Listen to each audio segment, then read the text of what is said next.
My name is Mark Mayer. I'm the Senior Educator of Contemporary Art here at the Asian Art Museum. And I wanted to thank you all for coming to tonight's artist talk, Mingwei 6 Stories. Tonight's program is presented in conjunction with the museum's special exhibition, Flower Power, which is on view through October 1st. So if you have not yet seen it, the museum is open until 9 o'clock, and you should have time after this talk to go see it. I highly encourage it, as well as coming back and bringing friends. So before I introduce Li Mingwei, I wanted to invite the curator of Flower Power, Donnie Chan, to come to the podium and kind of give a brief overview of the exhibition.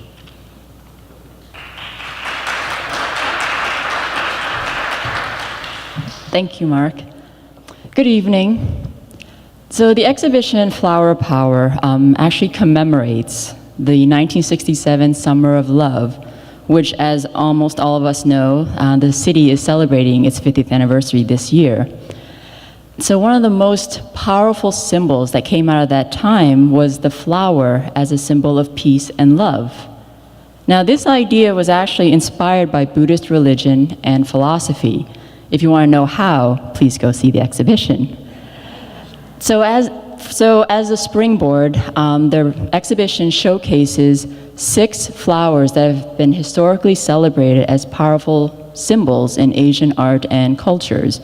That it includes the lotus, symbolizing transcendence, the tulip and the rose, representing sophistication, the plum blossom and the cherry blossom, symbols of transience, and the chrysanthemum, which continues to be a symbol of the autumn season and ideas of longevity.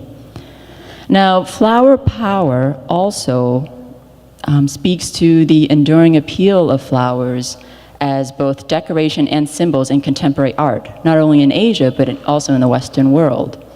And so the 6 contemporary artworks in the show, including Li Mingwei's The Moving Garden installation, each one really questions aspects of our present life and our future world. And so these questions and topics range from the environment in which we live, the commodities we buy, and the communities that we build. And so together, they ultimately demonstrate the flexibility of floral images to convey not only timely, but also timeless themes. And so the show really offers hope, in my opinion. It offers hope that the ideals of peace, compassion, and community, ideals that were important 50 years ago, may continue in our lifetime, in our lives. And I hope you get an opportunity to see the show, and I hope that you enjoy it. Thank you.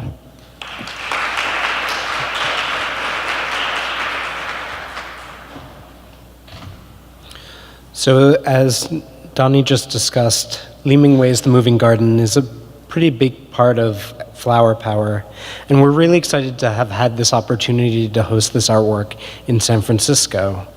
I'd like to extend a very special thank you to Taiwan Academy of Los Angeles for helping make the installation of The Moving Garden possible, and Director Chang is here with us tonight, and I wanted to express our appreciation for your support. So back to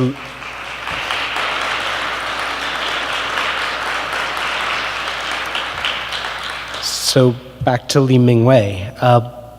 Born in Taiwan in 1964 and currently living in Paris and New York, Li Mingwei creates participatory installations where strangers can explore issues of trust, intimacy, and self-awareness, and one-on-one events in which visitors contemplate these issues with the artist through eating, sleeping, walking, and conversation.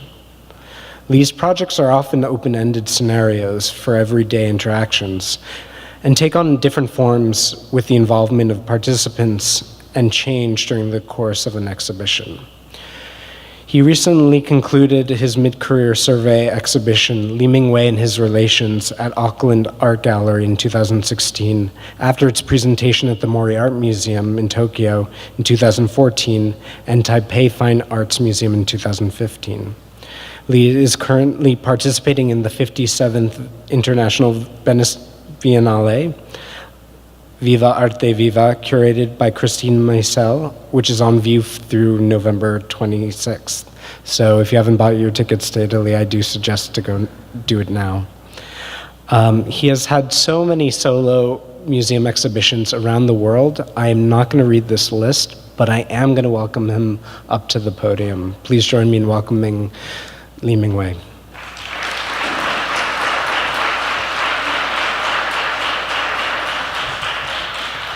Thank you, Mark. Thank you, Danny. It's a great pleasure and honor for me to be back in San Francisco. Although I was born in Taiwan and spent most of my preteens there, but the Bay Area is my home. So I came to San Francisco when I was 12, spent a lot of time in the Bay Area, and then went to CCA. So this is a very important place for me, and to be back here presenting Moving Garden, it's a great honor. So thank you so much. What I'm going to do for the next 30 minutes or so is to share 6 stories with you. The reason why I call them stories and not artwork or project is because each of this has its own beginning, the middle, and end. It's just a story. So when you listen to these stories, maybe you'll be thinking, why are they considered as artwork? So I can't give you any answer about that because I don't even know if they're artwork. But just maybe put that question aside first, and then we can discuss that later. Okay, so the first story is called Through Master's Eyes. This was a commission by LACMA, LA County Museum of Art, in 2005. So the contemporary curator and the classical curator in LACMA, they were having very heated discussion of what art is and what art could be. So they decided to invite a contemporary artist to come look at the classical collection and see if he or she could come up with an artwork that both of them could agree that is an artwork. So when I went there, I was struck by a particular painting by Shi Tao. So Shi Tao was a Chinese artist that lived at the beginning of Qing Dynasty and died around 1708. So at that time, I was quite curious about how the East, the Asian, consider the idea of imitation and also copying versus the Western idea of imitation and copying. So in the East, we copy our teacher's painting for, let's say, 10 years. And then for the next 10 years, you could copy your teacher's painting. And then if you're still alive and survive, then maybe you can do your little doodling, right? But in the West, if you do that, if you try to copy your teacher's work as if it's your work, then that's really the death call of your contemporary practice, so you might as well leave the field. So I thought that was very interesting.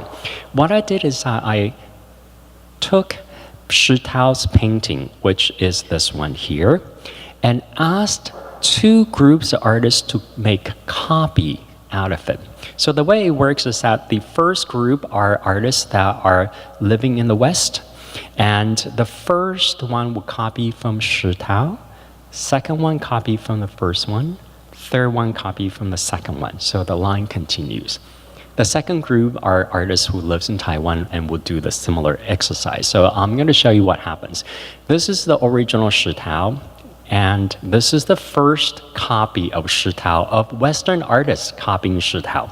Already very different, right? The second one, copy from the previous one, that is hugely, it's almost, this one here, it's almost Las Vegas-ish, right? Fifth one. And then this one has absolutely no color. So this was done by Su Meiqi, a Luxembourgish artist.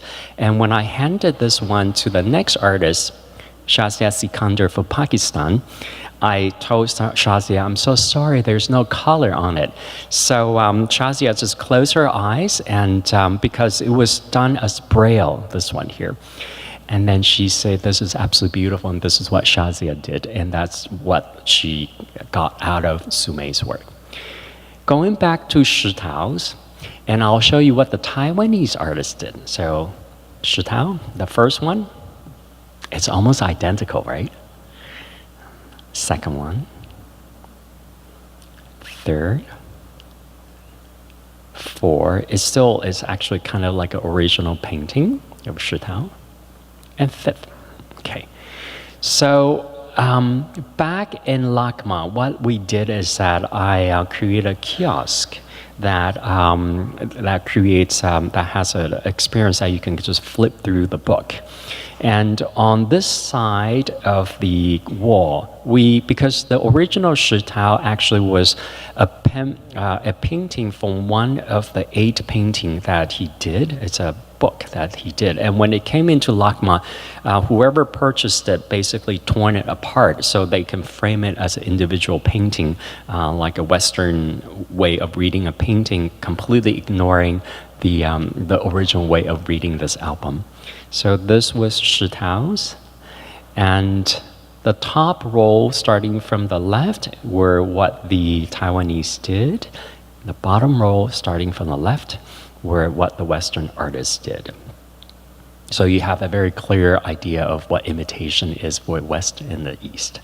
And in the kiosk, I created a book so people can understand how these albums were being read and reintroduce that particular aesthetic. Okay. The second story is called Mending Project. When you come to a gallery, I will be sitting there with needle and thread, and anybody can bring a piece of clothing that needs to be repaired, sit in front of me, and then I will repair this piece of cloth with you and for you. So I'm actually not a very good mender, so what you see here is the bundle of threads.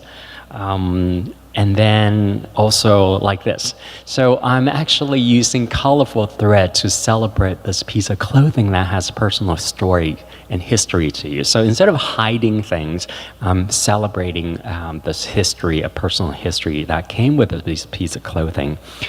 After I mended the cloth, I often ask them if they can leave it with me for the duration of the show, because I use the thread from the wall attached to each piece of clothing, and gradually these crisscross and a mixing of each of the strangers who never met each other but somehow are connected.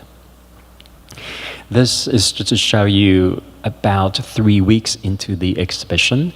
This particular picture is very interesting for me because the young woman came with something for me to repair. She went back and showed it to her mother, and next day she and her mother came and brought something for me to repair. And then during the weekend they went back to see the grandmother, and then all 3 came the next Monday for me to repair. And when I was presenting this image just a few days ago in Boston at the Gardner Museum, somebody in the audience say, I actually know those women in the picture. So it's really quite fantastic that there is this connection there. So at the end of the exhibition, all of them do come back to get their clothing, so I don't keep them. And gradually, when they came, I cut the thread and they get the clothes back. This is about 4 o'clock in the afternoon. And around 6 in the afternoon, the last day of the exhibition, everything was gone. So there were about 420 pieces of clothing with colorful threads kind of floating around New York. And the floor just covered with these threads that I used. So this project is also in the Arsenale in Venice. So if you have anything for us to repair, please come visit us in Venice, and we'll choose the threads color together, and we'll do the mending together. Okay.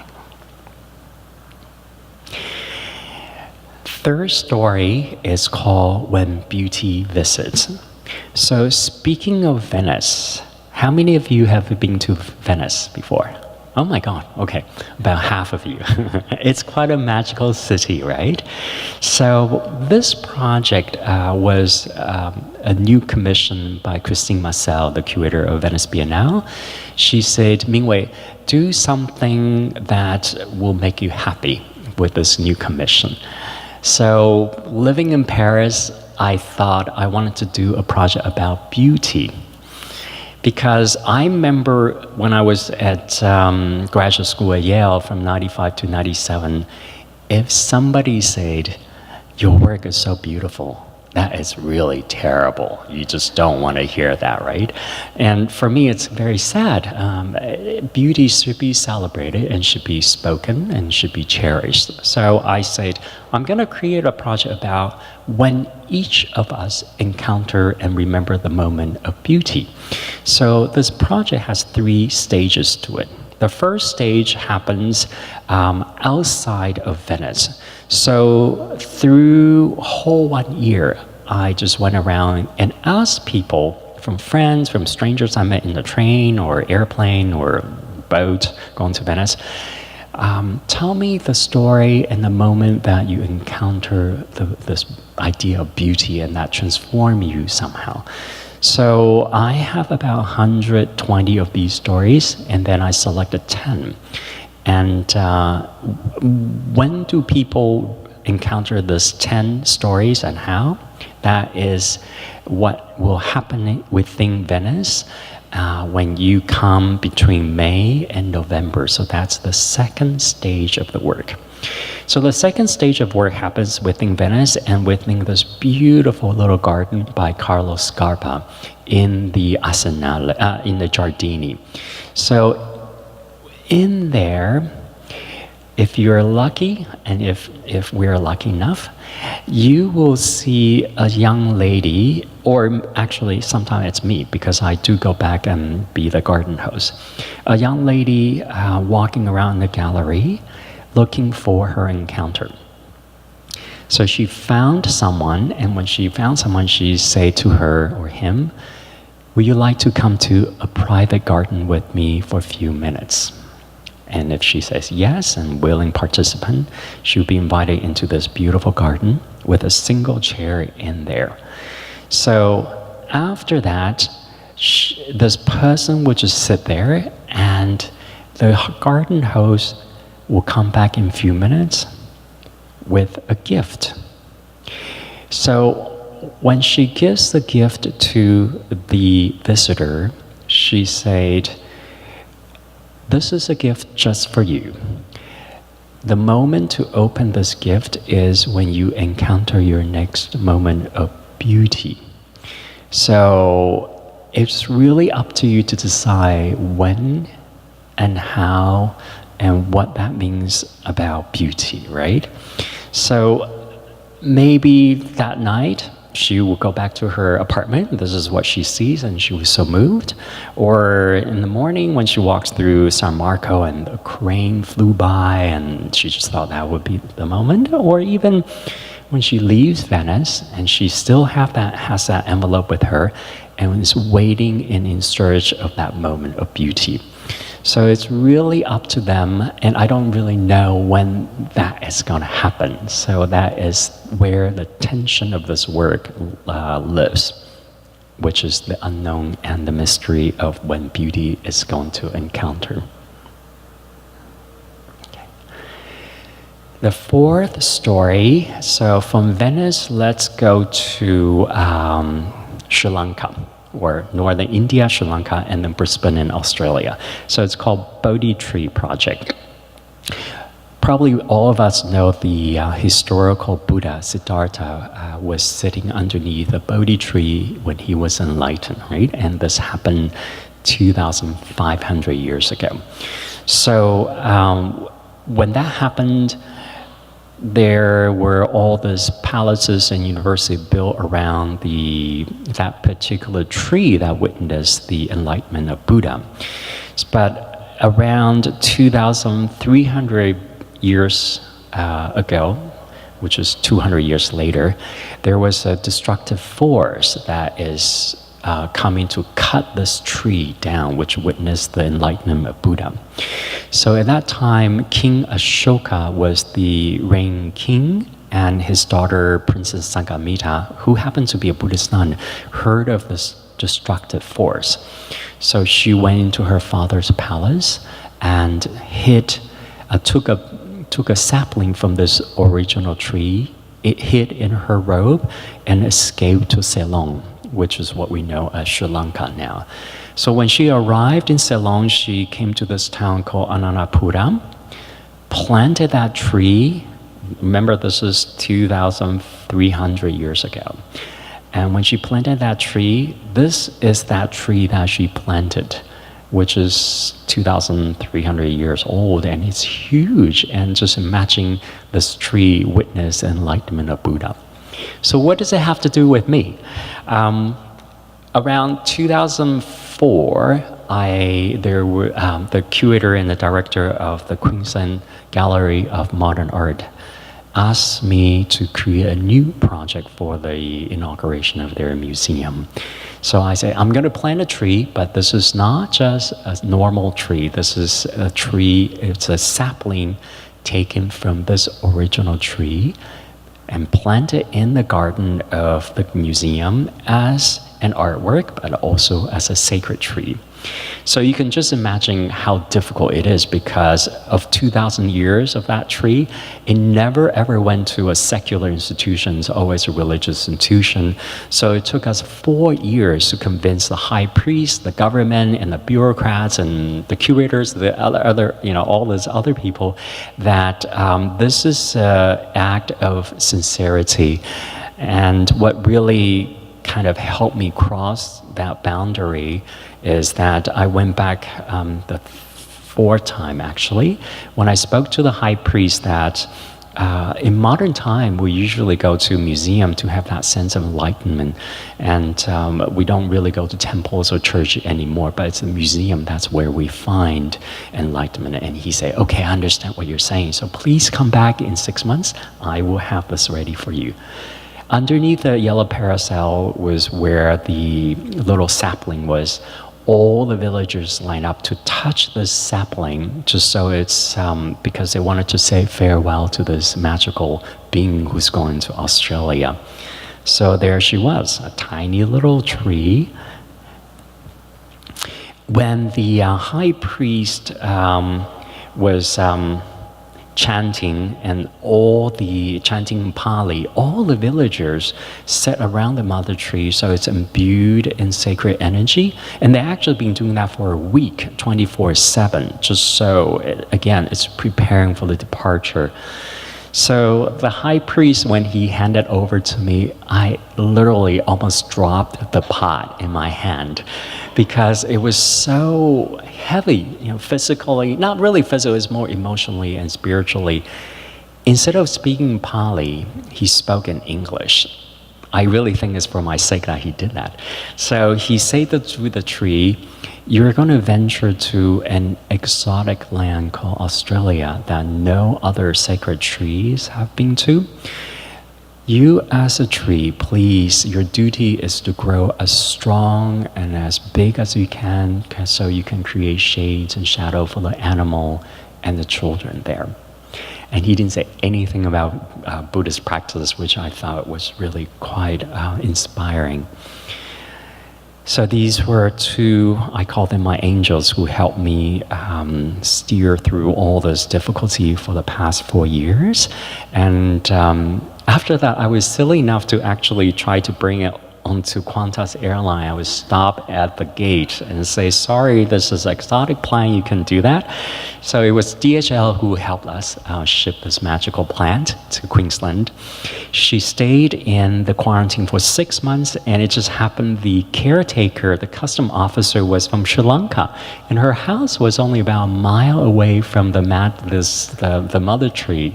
So she was incredibly happy and grateful that, she said, it must be reincarnation of good deeds that I did previous lives, and able to have this honor to take care of her.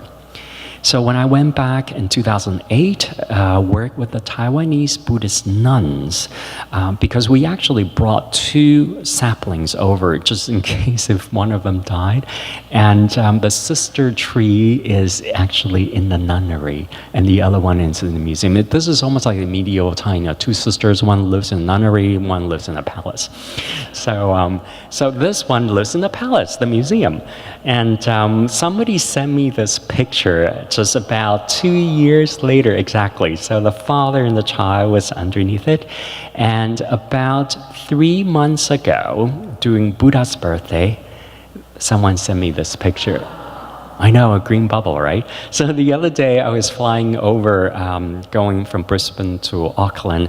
I literally saw her from my airplane window, and I was so moved to see this green bubble there.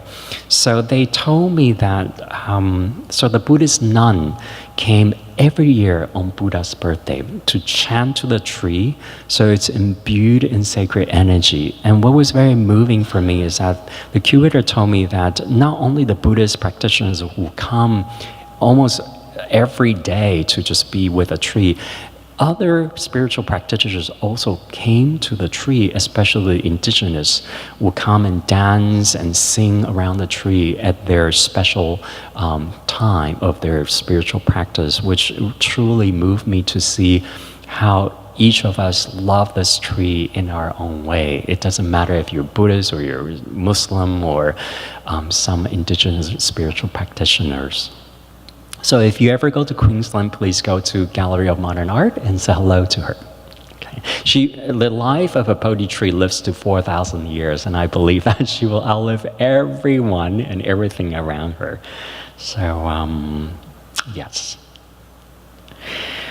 Okay, next story, Guernica in Sand. We all know this is Picasso's iconic painting. He painted right after the bombing of Guernica in 1937. So with this piece, I created a very large sand painting. So this piece is inspired with my own quest about the idea of impermanence, and also questioning about if something so horrific such as the bombing of Guernica, could something beautiful come out from atrocities such as that. This project again has 3 stages to it. The first stage is just like this, which is just sand installation. We use about 12 tons of sand and 900 hours to create this painting. So that probably lasts for about 7 or 8 weeks, depending on the length of the exhibition. The second phase only is for 1 day. At sunrise, I walk down onto the sand painting to start the conclusion of the last part of the sand painting. So it's left unfinished. So I could finish that. However, that is also a signal to one audience at a time that he or she can walk onto the sand painting. So the person takes as long as he or she wants, leaving mark while walking on it, and while I was creating it, and he was also creating it. It really depends on how you see it, either destroying or creating it. Around 4 o'clock in the afternoon, several, like 12 hours later, this was pretty transformed, and probably about 50 people walked on it already. So it's always one person, so that the dynamic between these 2 people it's very visible. And there was an artificial rock in the middle, just so the person take time to think and watch what is happening around them.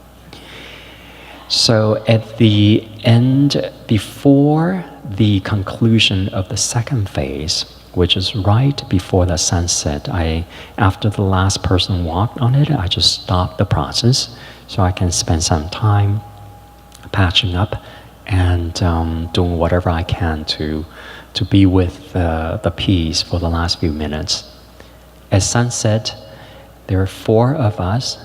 Each of us had a broom. We started brushing the sand to the middle.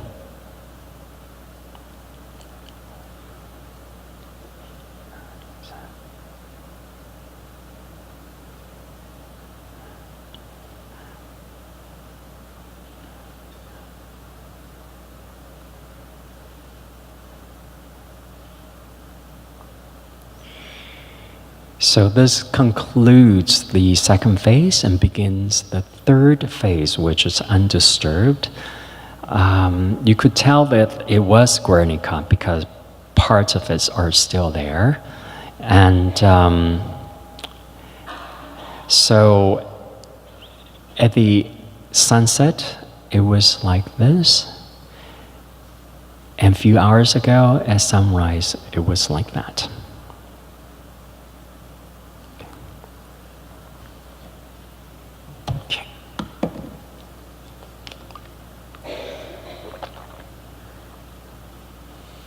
Okay, last story, Sonic Blossom. Oh, okay. That's my mother and Mingwei when I was 4. I didn't look very happy because that was my first day of kindergarten and I didn't want to go. My mom was being a very clever person, so she made my hat and everything I was wearing in the picture. So she said, when you miss mom, just think of mom's hugging you because you were wearing what I made for you. So she tricked me into going to school. Why this picture here? Because Sonic Blossom was a project that I created when I was taking care of her about 5 years ago when she was going through heart surgery. So I went back and while I was taking care of my mother, I played Schubert's leader for her. The reason why I play Schubert's song for her is because growing up in Taiwan when I was young, in hot summer, it's just so hot, and I would be running around like a little puppy. So my mom would play, having my father and my siblings sitting in the garden, she would play Schubert's leader in a very soft volume. So I would ask my mom, can you turn it up? I couldn't hear Schubert singing. Of course, it wasn't Schubert singing, but it was Schubert's song. And she said, well, honey, you just need to be very quiet, sit down, and you can hear Schubert singing. So I was, again, being tricked into sitting down and being very quiet. So I love those moments of spending time with her, Schubert song and the cicada and frogs in the garden. So that was the time I was asked by a curator to create a new project, and I just thought I would love to do a project about gift giving between strangers. So it's a little bit like the moving garden here, but instead of flower, we're doing it through song. So the costume I have created for the singer it looks like an upside down tulip, because for me, black tulip, at least in the 16th century in Netherlands, was the ideal and is something of mythical quality and stature. So I really think the singer who wear this costume is demigod, and they have that kind of power to transform not only the receiver but also themselves. So this was a project created for the inauguration of the National Museum of Modern and Contemporary Art in Korea. In the gallery, it was sort of a passage space. You see there are only 2 pieces of furniture there. Very simple, nothing's happening. And suddenly you see someone in the costume walking very slowly and stately through the gallery, looking for the gift receiver. So she would walk up to a person and say, may I give you a gift of song? And this willing person, this young gentleman, said, yes, I would love to. So he sat down, she turned around, and just sang one of the most beautiful Schubert Lied just for him while everyone flocks to the site because our voice traveled very beautifully in the museum and people are so excited to hear this beautiful song by Schubert. And after 3.5 minutes, she finishes, bows, and then disappear like a butterfly into the garden of the gallery. And when you come back to the gallery, it's as if nothing happened. Okay, so when this was at MFA Boston and at the Met in New York, what I did is I created a very different costume. It's out of two beautiful obi, and the reason is because in both at the Met and MFA, they gave me the space of this gallery, this exhibition that took place was in the most opulent, beautiful Western Renaissance painting space. We had El Greco and Rembrandt, and so I was thinking I would like to address that kind of beauty with an East Asian sense of beauty. So just to show you, the singer in this costume walks through the gallery very slowly to look for her encounter. Quite magical. It's as if a butterfly just suddenly enter your sight. And she found this young girl in the Dutch room, in the Dutch gallery, and we don't know where the mother was. She was just sort of wondering. So Baby, the singer, got so moved that this young girl was standing in front of Rembrandt, just looking at Rembrandt's painting. So she said, "Would you like to come with me? And I would like to sing a song for you." And when she sat her down and saw her shoelace was untied, so she bent down, tied her shoelace, and then turned around and just sang a beautiful lied for her. So this young girl fell in love with Bebe and followed her for the next 2 hours. And again, we couldn't finally the mother showed up. I don't know from where, but that was a very, very beautiful experience for the singer, Bebe, have this little fan following her for 2 hours. So what I'm going to do for you is to share one of the 5 Schubert Lied that the singers, I recommended them to learn. So close your eyes and just enjoy it and imagining that someone came up to you and give you this as a gift. Okay, please.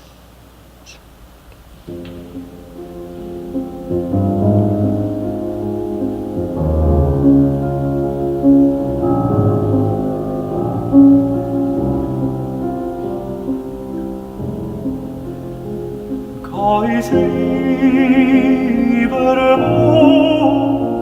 geis deine Silberflimme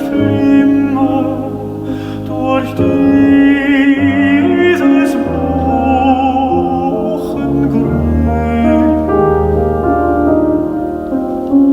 wo Fantasien und Traumgestalten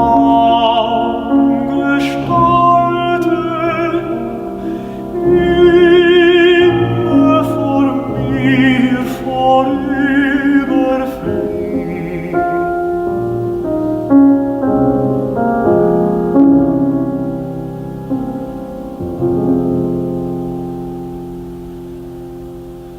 Enthülle dich, dass ich die Stätte finde, wo oft mein Mädchen saß und auf dem Wind des Buchbaums und der Linde der goldenen Stadt vergaß. Enthülle dich, dass ich des Strauchs mich freue, der kühl um ihr gerauscht und einen Kranz auf ihren Angel streue, wo sie den Bach belauscht.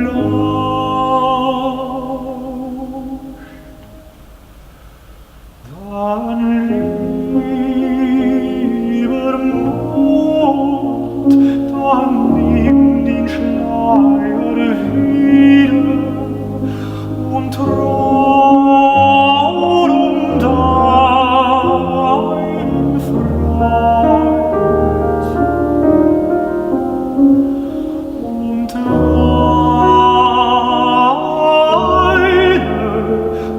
den Wolken floh, nieder wie dein verlassener Wald.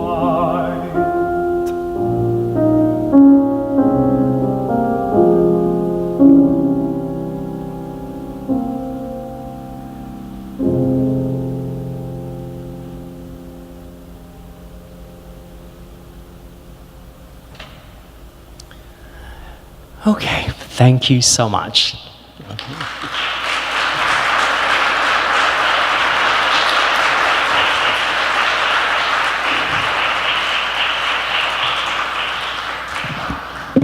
So I'm gonna start off the Q&A by asking one, maybe two questions before opening up to the rest of you.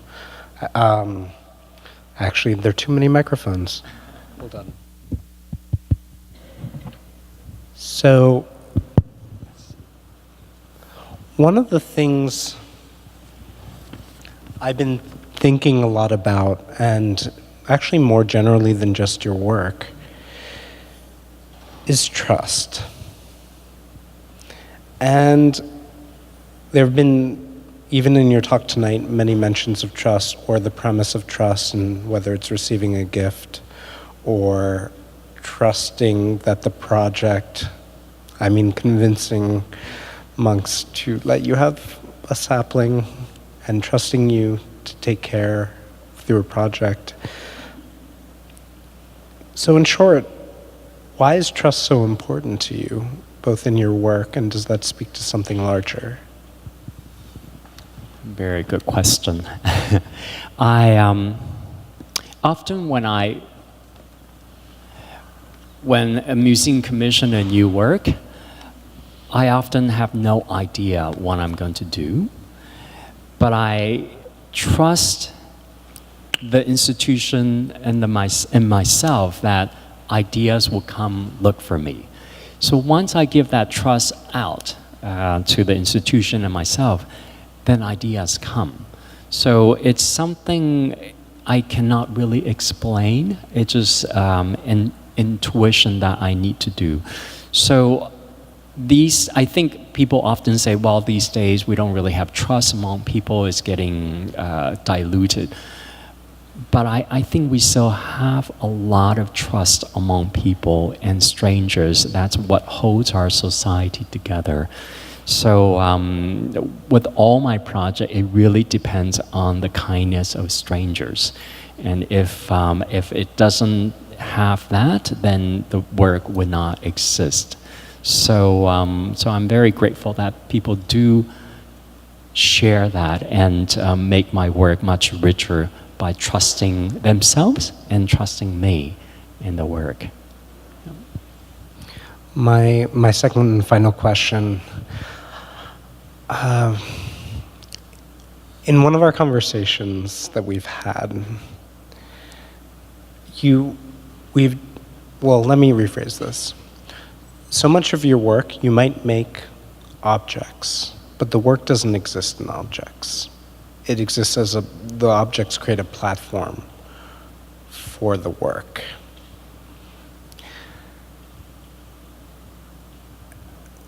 Why, I guess simply, why is the ephemeral kind of at what you do? Like, especially in a culture where in museums that, like ours, we're object-based. It's really important. That's the artwork. What's the impetus for working in this other way? Okay, so when I was at CCAC, at that time the craft was part of the name of the school, I was a weaver.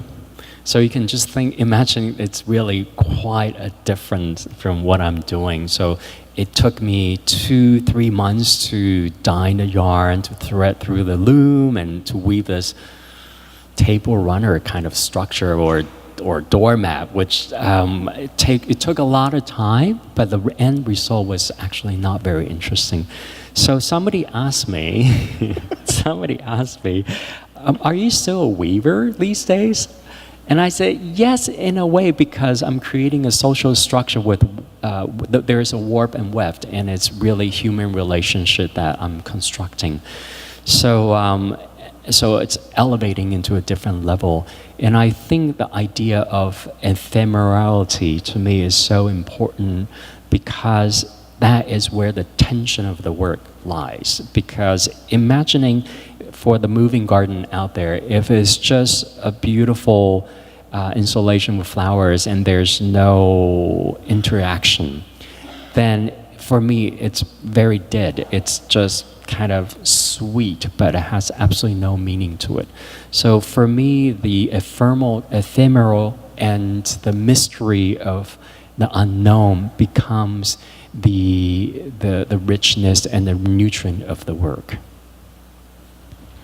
So I'm done with my questions. I want to open it up to probably some better questions, more interesting ones. So if you just raise your hand, a microphone is coming.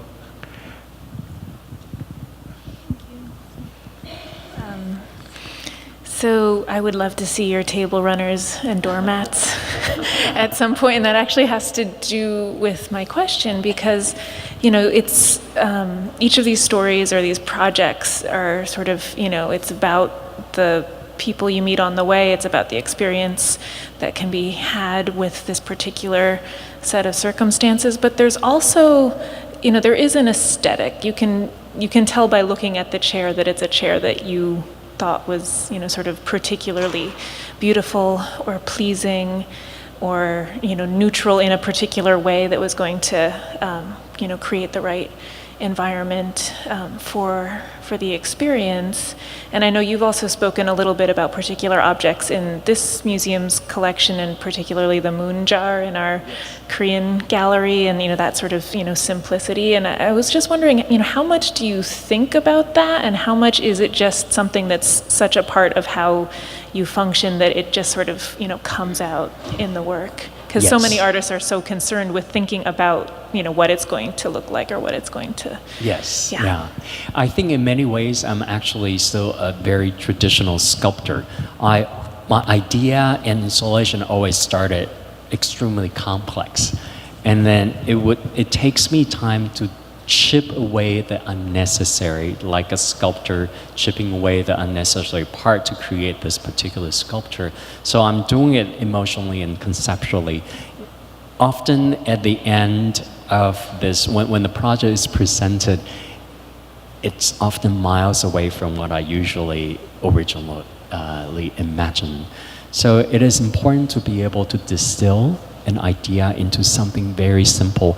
And when you talked about for example, like the chair or the vessel that contains the flower is quite beautiful. I truly believe in beauty and also simplicity, because imagining if that vessel there is made of just metal buckets and kind of plays everywhere, it will bring out a different part of you, the visitor, and your participation would be quite different. So hopefully when you encounter my installation, it touches the beauty within you, that it's about simplicity and warmth in there, because sometimes things become too minimal, it becomes quite cold. And I try not to go into that kind of minimalism. Yes. Thank you.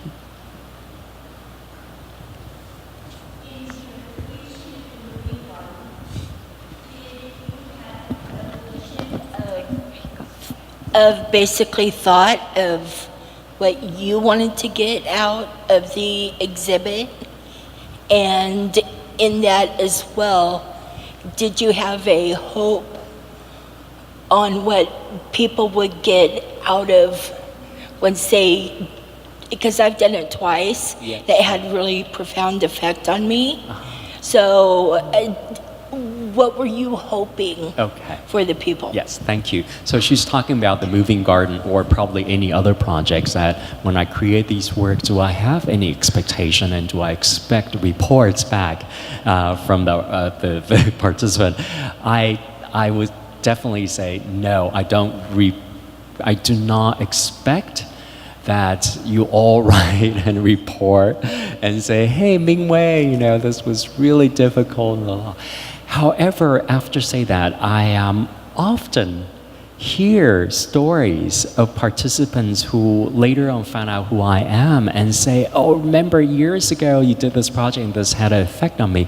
So just to share a very interesting story, the other day I was doing a talk at Tate Modern, and then someone came up to me, an Asian lady with a child next to her, and she said, because I presented a project called Letter Writing Project, and that project was very simple. So basically you go in and write letters of gratitude, forgiveness, and understanding of some kind, put the receiver's address on it, and then we send it out for you. So she said, oh, I participated in your letter writing project when it was first presented at the Whitney in 1998. And I thought, oh, that's very interesting. So please tell me your story. So she said when she went in to write a letter to the boyfriend she was dating at that time, she was full of anger because of what he did to her. So after she was just so angry, she's writing this really incredibly unfortunate letter. And then toward the end of 3 pages, she says she found the courage to forgive him. So her tone changed, and she concluded the letter by saying, we had such beautiful life together, and I still love you dearly, but I know our time has passed. So please go with my best wishes.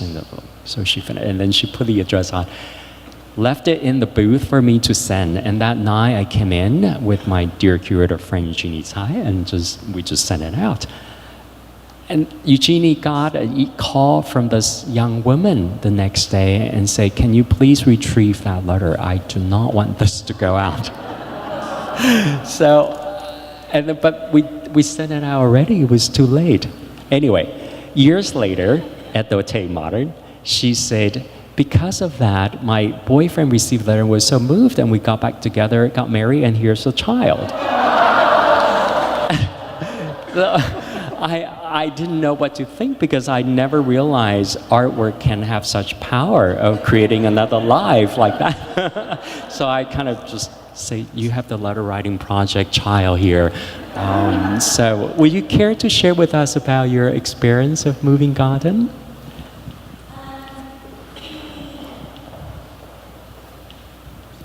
The first night that I had done it, there were a man and a woman kind of, busy, and I started approaching them, and I was kind of hesitant, so I was going to present it to the woman. But the man saw me coming, and me approaching the woman, he just got closer. And I told him about the project, and that we were to, give the flower, to the stranger. And I was looking more at the woman, but then we both looked at the gentleman, and he had tears running down his face. And I asked him, would you like a hug as well? And he gave me such a hug, and he goes, you have no idea how badly I needed something like this today. My dog died last night. And I just thought, you have no idea what somebody is carrying inside them.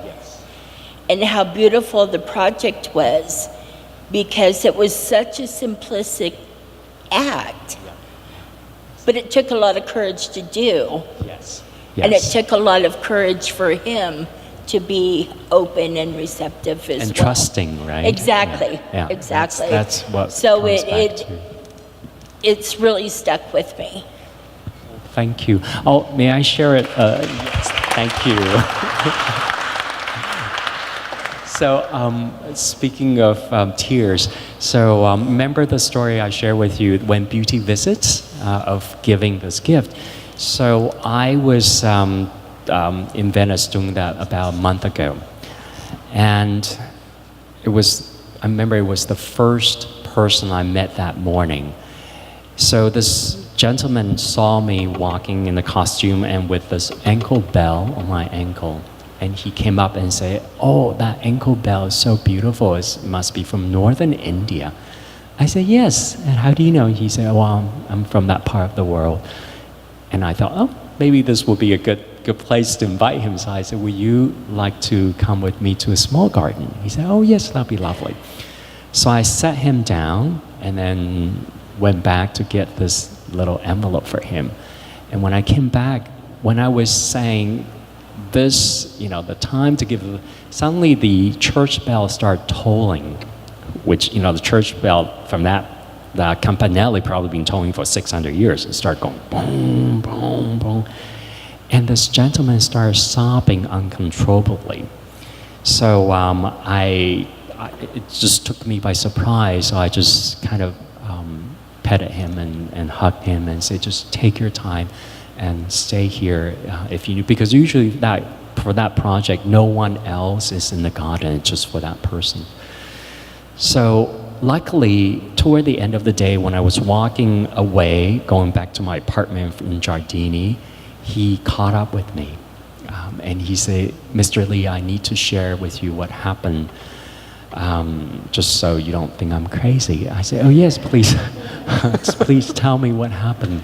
I would love to hear." He said, 24 hours ago, when the bell was tolling, that's when I scattered my wife's ash into the canal. And I never ever imagined 24 hours later sitting in the chair and a person such as you invited me to encounter this moment of beauty. And that's made him very, very moving. So I think a small gesture of kindness, like what you did, really, it's so beautiful, and people have no words for that except, just sometimes tears. Yeah. Hafade, my name is Lehua. Thank you for sharing your stories with us. My question is about the role of museums in the future, since you show and exhibit a lot of your work in institutions like this one. What is your vision for an ideal museum in the future? That's a difficult question. I think there are so many forms of museum, just like there are so many different kind of artists, right? So I think, at least with my own practice, I really need the structure, the infrastructure, the care, and the staff of a museum to create that golden cage for my project, which I always see them as a very delicate kind of canary-like creature. Because without that structure, my work would not be the same. And I think the future of the museum, it really depends, is to find a balance of how to address a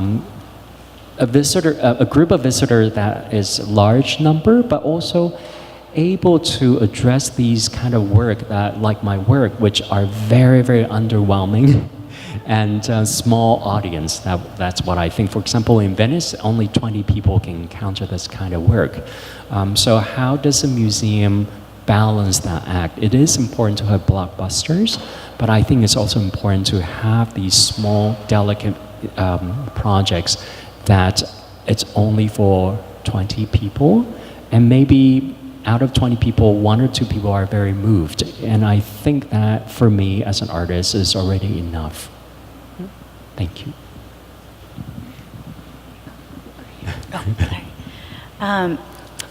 I came here not knowing anything about your practice, so I was really moved by the way you structured this talk. Thank you. As 6 stories, because we all live our lives in the beginning, middle, and end. And so that really resonated with me. And something that speaks through your images is serendipity, and how you can really find that if you find the courage to commit and to connect. What advice do you have for some of us, myself included, who sometimes struggle to have that courage to break through that barrier, to risk and to enter into a serendipitous encounter?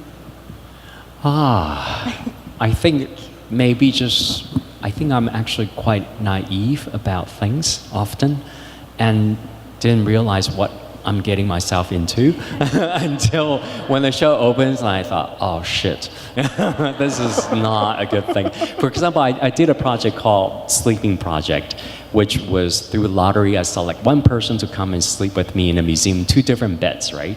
So my parents told me it wasn't a good idea, and my galleries told me it wasn't a good idea, and I just thought, but I just want to sleep with strangers.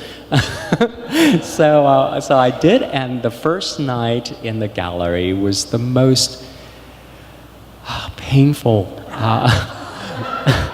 emotionally painful artwork I have ever done to myself. Imagining this person arrive, a stranger, and then you have to spend a whole night with this person. And I thought I was ready for it, but it has absolutely nothing with what I imagined it would happen. So the next morning, I was living in Brooklyn at that time, and the gallery was in New York, in Manhattan. So on the D train, I was crying all the way back to my apartment, thinking, how am I going to continue doing this for 19 more evenings with 19 more strangers? This is terrible. And the worst thing is that New York Times already wrote a review about it, and I can't just cancel a show, right? So, I took a very deep breath and then went swimming.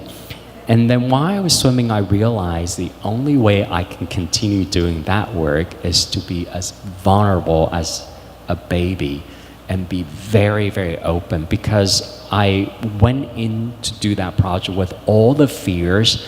Like my parents would be telling me about, what if I were attacked by strangers, blah, blah, blah. So I went in at like a soldier with machine guns ready to shoot, and I was so tense.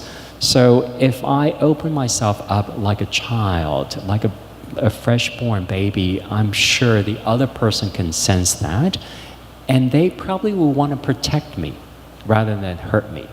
So that was a big psychological change. I needed to prepare myself for the next 19 nights, and that was the right thing to do, because the next 19 nights was the most memorable and draining nights I ever spent anywhere. And that was a life-changing moment. So to answer your question is to be very open and naive about what you want to do, and not to think too much before you do, because after you're thinking too much, then you just get so scared and you won't do it. And then you miss a big chance of having fun. Yeah. Maybe we have some, yes.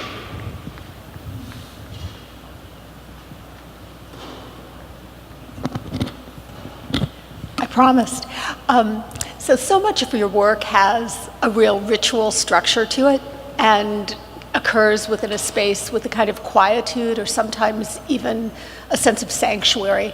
What are your own experiences, either aesthetic or spiritual, of ritual that you bring to this part of your work? I'm not a spiritual person, believe it or not. I'm actually, just to answer your question in a different way, is that maybe I'll share with you quickly how I spend my day in Paris. So in the morning, I wake up, go swim for an hour and a half, and come back and start reading. And then my French teacher will come, and I'll have my French lesson. And in the afternoon, I usually would spend 3 hours of reading classical Chinese. That's how I stay in contact with my own heritage. And also because leaving Taiwan when I was 12, I didn't really have much formal classical reading training. And since my mother was classical literature professor, she would send me all these The Dream of Red Chamber and Dongjing Menghua Lu, all these old texts for me to read, and that really helped me maintain the classic aesthetic, not only from an Eastern point of view, but also a Western point of view. So I would spend a lot of time doing that, and then in the evening before dinner, I will go out with an iPod and listen to my French lesson while walking through Paris and looking at these beautiful architecture And I get very excited when I'm standing at the crossroad and hear the conversation the mother and the child were having, and I say, oh, I understand what they were saying. And it's very, very exciting. So that's how I spend my day, and we don't have TV at home. And I think to be very quiet and have conversation with the ancient world is very important for me. And where most of my ideas come from, it's from a very old world. Yeah. So we have time for one more All right. question. People really form a large part of the middle of your stories, especially, and for the most part, they're just random museum goers who happen to be there. But what about the singers or the people who deliver the letters? How are they chosen, and what does that mean? Sorry, you say how about the singers, the people that sing like in Sonic Blossom, singers, or the people okay. that deliver the letters? Okay, so let's say the Sonic Blossom, how they were chosen, right? The singers, how the singer were chosen. So we, for example, I'm going to present the Sonic Blossom Pompidou next year, and we're working with the Conservatoire in Paris to, I like to work with students because of their voice is still vulnerable and naive. And if I work with professional singers, they are all very, very mature and packaged, and the emotion they deliver could be a little bit too finished for me. So the other project I just finished at Pompidou was with dancers. And these, again, are student dancers. So it's important for me to work with young people and talented young people who have a very open mind about what an artwork could be. So these are the garden hosts, the singers, the dancers. They are all selected by me. But for example, Moving Garden, the people who pick up the flower, people who wrote the letters, people who receive the songs, they are all self-selected because they came to Asian Art Museum or they came to the Met. And not everyone says yes to the gift. For example, the Sonic Blossom is at Stedel in Germany right now. And half of the people every day says no. I don't want the gift. Sometimes they say, oh, how much is this gift? Or where's the toilet? Or, things like that. It's just that they're not ready to receive the gift. And I always tell the singers that it's not them that they're refusing. It's just that they're not ready to receive the gift. Thank you. So thank you, Li Mingwei, for the talk tonight.